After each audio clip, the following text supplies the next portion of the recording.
August 28th, 2023, thousands of people from across the nation visited the National Mall for the 60th anniversary of the March on Washington. In that crowd, people that were young, the first time being out there supporting this movement, but also in that crowd were people that were there to that day 60 years ago, including a Midlands native, civil rights activist right here from Sumter County, James Felder. Thank you so much for sticking with us. You've been giving us so much context and history. You were a part of history, being involved in the March on Washington 60 years ago, and you went back this year. What inspired you to take that trip again? I wanted to see who was still living that was there when I was there 60 years ago. Did run into some of the old timers who were around, but I was impressed by the number of young people who were there this time around. The numbers were pretty much the same, maybe not 250,000, but certainly at least 200,000 were there. Fraternities and sororities, or the Divine Nine, they were well represented. The colors were all over the place. And there were so many speeches by young folk who are sensitive to what is going on now and who I believe will make the difference in this country and kind of get it back on track. We kind of veered off the track, folk out here. Yeah. So that was the reason for going back to see who would be there and see what would be the reaction among those who were there. Oh. So that was quite a difference.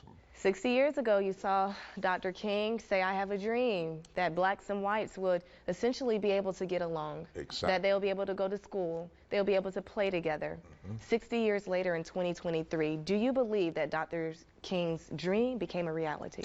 In many ways it did, but on the other hand, it was a flashback to what had happened in the past. Here we are in Washington commemorating 60 years, and then what happens in Jacksonville, Florida? 3 people are killed because of the color of their skin. And you remember what he said in his speech? He said, I hope my little children will not be considered in terms of the color of their skin, but the content of their character. Yeah. And so here we are remembering that and reminding and teaching others who were not knowledgeable of, of his speech.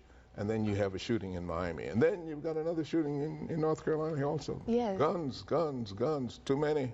And it's just continuously happening, especially when you think about there are different parts of the country that want to erase some of this history that black people have lived through. What are your thoughts on that? Well, that's why I've dedicated myself to whatever time I have left is to try to preserve through writings and videos our history. Oftentimes people don't know it or don't know the intricacies of it.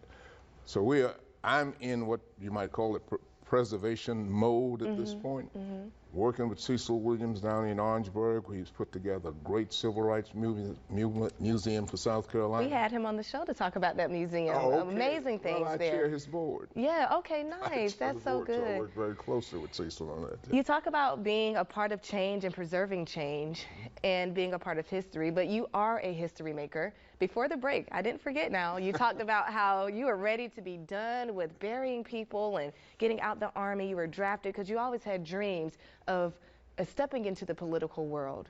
And in 1970, you did just that. Tell our viewers how you did that. 1970, we had no blacks in the legislature. We only had 8 black elected officials in the whole state of South Carolina. 4 of them were in Eastover and the other 4 were down in Beaufort. We only had 50,000 black registered voters. Today, we've got over 38 black men and women in the legislature, 928 other black elected officials, 1 million black registered voters. So I've seen the change. But in 1970, you, along with 2 other men, Herbert Fielding, I.S. Levy Johnson, and myself got elected. Jim Clyburn was a part of our core to begin with. The 4 of us won the June primary in 1970. We had to run at large. We didn't have single member districts then. So everybody in the county had to vote, and it took some real doing and meshing to do that. Clyburn did not win in November. Wow. But he didn't give up. He ran for Secretary of State a couple of times, and in 1992 he became congressman, and he is still there. Yeah. It all goes back to Mount Pisgah AME Church in Sumter when we were elected to the Youth Council of the NAACP. That kind of shaped us. And y'all really made history.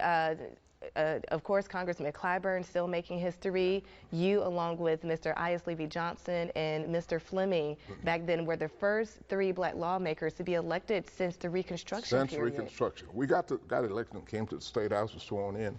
The first 2 weeks, our colleagues just ignored us as if we were furniture in the room, wouldn't even talk to us. Wow. After about 2 weeks, one of them would ease up beside us, Jim, can I get you to sign off on this piece of legislation I'm about to offer? And after that, when they realized that our vote was just as strong as they were, then things kind of opened up. Now, the other thing we did not do, the Confederate flag was on the State House Right. and in the Senate and in the House. I.S. and Herbert and myself, we wouldn't go in the chamber until they said the Pledge of Allegiance, because you had those flags there. And it stayed that way until really the flag came down. But those were the things that we met as we made our mark at the State House. Well, Mr. Felder, you have truly made a mark at the State House and just beyond for the Carolinas and really for the country. And I want to personally thank you for everything that you've done and the good fight that you keep on fighting. I'm getting a little emotional thinking about it, because all of what you had to overcome and to be able to sit in this room today and talk about it. And I know it had to be hard at some points, but you're in preservation mode, like you said, and I'm so happy that you are dedicated to now preserving that history and teaching the next generation so we can keep hope alive. So thank you so much for coming on Awareness. Really appreciate it. Thanks for having me. Yes. Give your dad my regards. I surely will. He was in the struggle also. Yes, he was. Yes, he was. Thank you so much.